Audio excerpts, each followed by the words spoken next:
Yo, compadres. This is the Geezerly Goat from the Old Goat Garage and the Institute of Lower Learning, and I'm reaching out to all my fellow kamikaze butterflies, just flitting through life, crashing into battleships, mountains, obstacles, stuff.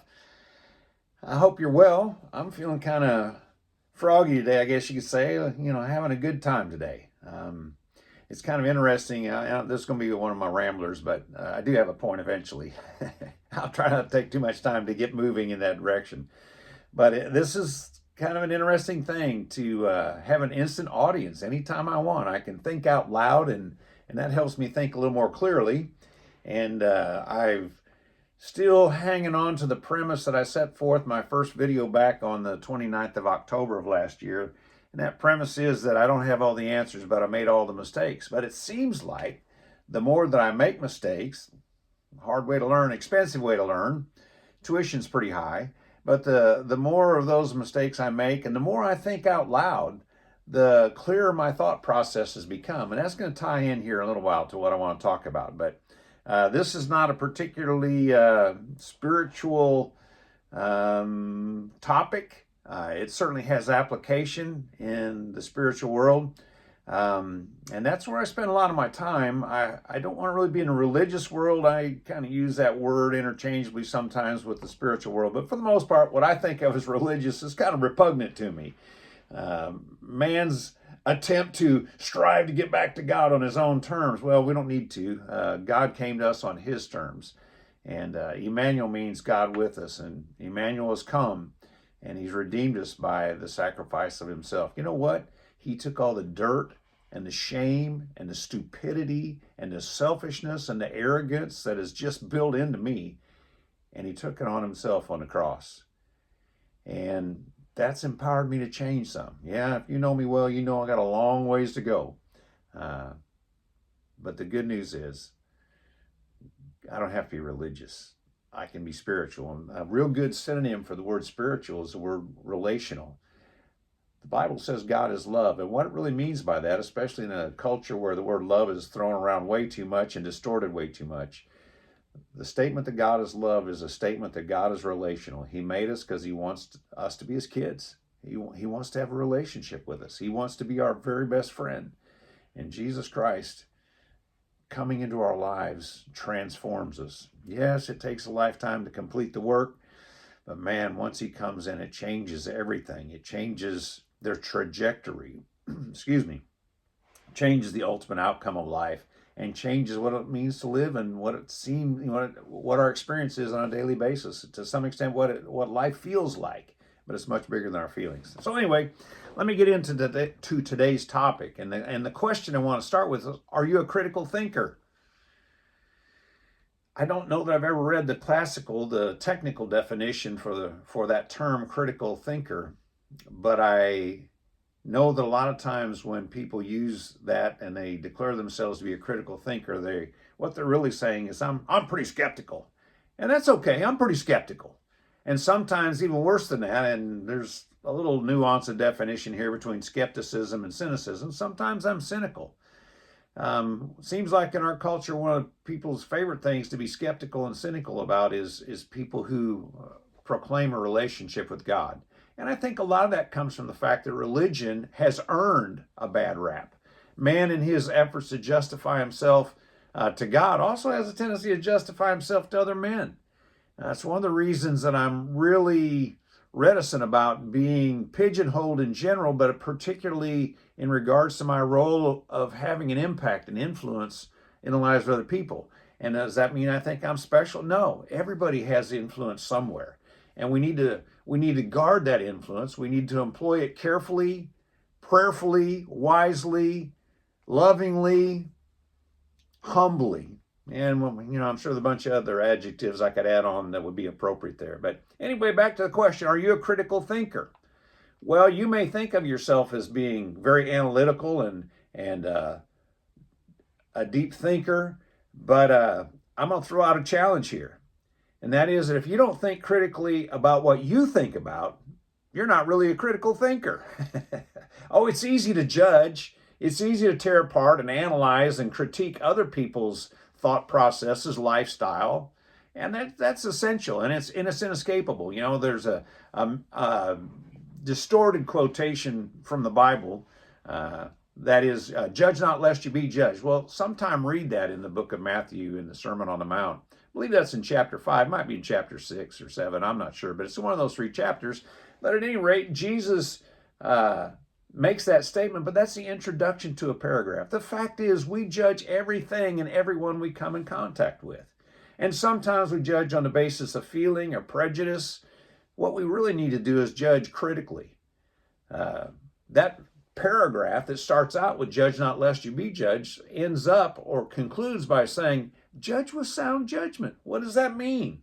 To judge with sound judgment, it means to think critically and to think about how you judge. Think about what is the foundation, the basis for which you make your choices to like, dislike, approve, disapprove,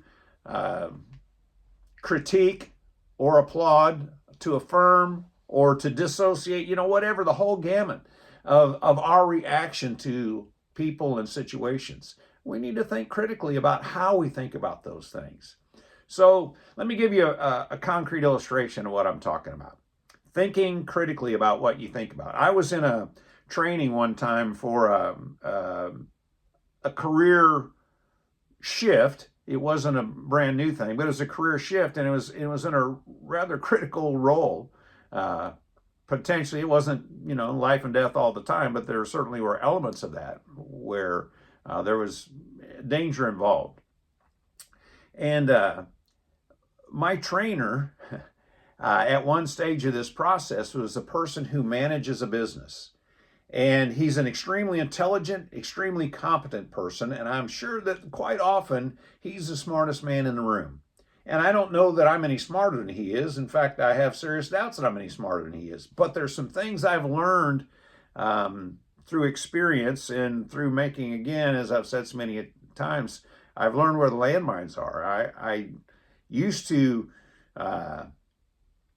be extremely hard to work for. And I've had a few people tell me in the last few years that I'm not hard, that I'm a good teacher. Well, you know, I don't know about that. But I'm certainly not as hard to work for as I used to be, because it used to be, I just wanted, if you're working for me, I wanted you to do what I did the way I did it. And I really expected you to do it with the same level of efficiency. That's stupid. That was stupid. I finally tumbled the idea that if I'm, and this is not real numbers, hypothetical numbers, but if I was charging $50 an hour and I had a helper that I was paying $10 an hour, that it was more efficient to let him do it as long as he could do it with, even if he could do it in even 80%, it took 80% longer for him to do it, it was still a break even. And if he could do it in less than 80% of the time that it would take me to do it, then I was making money. I don't know if that's clear or not, but basically what it boiled down to, the bottom line really is I wanted people to be me. You know, one of my greatest flaws as a parent was that I thought, as particularly my 2 biological kids, I thought I was raising me. Well, I was raised in a dysfunctional, problematic, sometimes violent environment, and that had some impact on my functionality and my level of agreeability, my level of compliance, my level of stability. It had an impact on those things. And so unfortunately, sometimes when I would see even just a sliver of some of those same characteristics or responses or reactions to life situations in my 2 bio kids, I came down way too heavy because I thought I knew where they were going. I could see the path that they had selected. No, I saw the path that I had selected at a similar juncture. And the fact was, they were so much more intelligent and compliant and eager to fit in, and they had something to fit in too. You know, there are times in my biological family growing up, I felt like there was no connection. That wasn't that way all the time, but a lot of time it was. And that had a real impact on how I function with other people, not just within the family, but without the family. So anyway, back to this situation. This guy was a competent manager, a successful manager. And he was very analytical in his own thought processes. But he was not attuned to helping people change. And his basic approach to teaching was, do this. And he would go into sometimes pretty good detail in explaining why he did that thing that way. And there's, that's not a bad thing. We learn from seeing other people do, and we learn more from hearing why they do what they do and why they do the way they do it. The difficulty is that no two of us are exactly alike. And so the ideal learning situation when you're a leader, a teacher, is to explain your thought processes, but to help your trainee, the person you're teaching, help them deconstruct their own thought processes. You want to change my behavior? Don't just tell me, don't do that, do this. Tell me why. I'm not a little kid. And I've had to teach myself so many of the things that I've done in life. I don't have a lot of formal training. I have a little formal training, a little bit of formal education even. But the vast majority of what I know and my skills and my competencies, and some people would question those, and rightly so, the vast majority of it I've learned by trial and error. I've learned by observing other people. Fortunately, I can learn pretty well by observing other people. My dad was an incredibly talented person, but he was a terrible teacher. He didn't really have time. He was too busy producing to take time to explain how and why he did what he did. And so I learned a lot from watching him, but I also learned by making a lot of mistakes because there were little nuances of what my dad did that I didn't pick up until I tried doing what I thought my dad did and discovered that I didn't do the exact same thing at all. And I didn't get the same result as an outcome of that. So anyway, it's extremely important for you just in life to think about what you think about and to be as at least as discriminating, at least as critical, you might even say skeptical, sometimes even cynical about your own thought processes as we tend to be about the thought processes of others. Not so that you can condemn yourself, not so that you can become hopeless and depressed and feel like you're useless. You're not. One of the reasons I often introduce these videos with the idea of goats is because everybody is the greatest of all time somewhere, and probably in multiple places, probably in unquantifiable places. The difficulty is we have a tendency to compare ourselves to other people, and the fact is you have a purpose in life that nobody else has. You may not be able to define it, but a lot of what determines what that purpose is your circle of influence, your circle of contacts, and whether that's social, personal, family, marital, parental, spousal, sibling, whatever it is. There are people that you have an impact on that nobody else ever has or ever will. You're going to impact this world in ways that nobody else ever will. And nobody may ever acknowledge it here, maybe not even yourself, but it's there. And your heavenly Father, the God who created you and who equipped you and designed you and established in you, even though it's damaged by our moral failings, he established in you a measure of his image, and he wants to fulfill and rebuild and restore all that image. He's got work for you to do. But if you're going to do that work, you've got to begin to think critically about what you think about. Dissect what you believe, why you believe it. Look at the chain of reason. And this is what this trainer in this situation was not good at. He thought I was just making excuses. I was trying to explain to him how I came to the decision, the choice, the action that I took. And what I expected him to do was say, no, here's where you went wrong. This is the weak link in your chain of logic, of your reason, your understanding. And correct that link, and you'll get a different outcome. And so anyway, that's my call to you, my challenge, and I hope it's hopeful to you. You can change. But you can't change by doing the same old thing. And, we've all heard one of the definitions of insanity is doing the same thing over and over again, expecting a different outcome. Well, how do you change the expectation? Well, you change the thought process. You collect new data, better data, and you identify the link or links in your chain of reasoning, of feeling, of reacting, responding, doing life that is flawed. Now, we've all got them. And it only takes one lifetime to escape all that. But while you're in that one lifetime trying to escape dysfunction in any part of your life, the way you do it is by changing initially what you think. So anyway, deconstruct, and then you reconstruct. I'm convinced that one of the reasons that, and this is certainly true in the spiritual world, but in every other endeavor of life, the reason people don't change is they're content with what they do, what they're doing. I went through some training once upon a time where for literally decades, I had done a particular thing a particular way, and I was going to be tested on my competency in this area. And prior to this particular week where I had to reestablish my competency and be tested on my competency, I had always been able to pass that in a different context. Never had problems passing it. However, this particular trainer, different trainer from the one I was talking about, insisted that I handle the tools in a particular way, his way. And I said, okay, I can adopt your way, but let me do it the way that has always worked. Oh, no, we got to change it now. And man, I nearly failed the test. I did finally pass it, but it took 3 tries because I wasn't able to use the tool in a way that had always been effective and competent. And I understood his reasoning for insisting that I change, but it takes time to change. It takes a thought process to change. It takes practice to change, especially a style, an execution, a habit, whatever you want to call it, that you've adopted over literally 4 or 5 decades. So anyway, think critically about what you think about.